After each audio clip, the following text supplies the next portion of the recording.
Social மீடியாவில் நான் நிறைய பார்க்குறேன், நிறைய கேள்விப்படுறேன். இன்றைக்கி கூட நான் பார்த்தேன். என்னென்னா விஜயண்ணா உயிருக்கு ஆபத்து. ஸோ விஜயண்ணாவை வந்து எதுவுமே போராட முடியல, அதனால் வந்து இல்லாமல் பண்ணணும், இப்படியெல்லாம் வந்து நிறைய நியூஸ் வருது.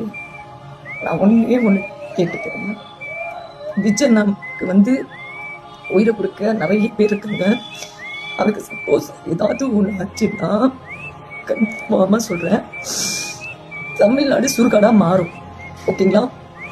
ஒரு போர் எப்படி இருக்குமோ அந்த மாதிரி ஆகும்.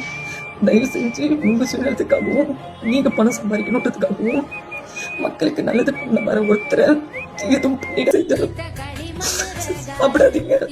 ஏன்னா எனக்கு பிச்சை அவ்வளோ பிடிக்கும். நான் ரொம்ப போல்டான பொண்ணு, நான் அழமாட்டேன். எனக்கு வந்து என்ன சொல்றது, சின்ன வயசுல இருந்து எனக்கு அவ்வளோ பிடிக்கும் என் அண்ணனை. நான் நினைச்ச மாதிரி அவர் வீட்டுக்கு நான் போயிருக்கேன். நான் நினைச்ச மாதிரி அவரை பார்த்துருக்கேன், போட்டோ எடுத்துக்கோங்க. அப்பா அம்மா அவ்வளோ நல்லவங்க, எல்லாரும் நல்லா இருக்கணும்னு நினைக்கிற ஒரு குடும்பம் அது. எவ்வளோ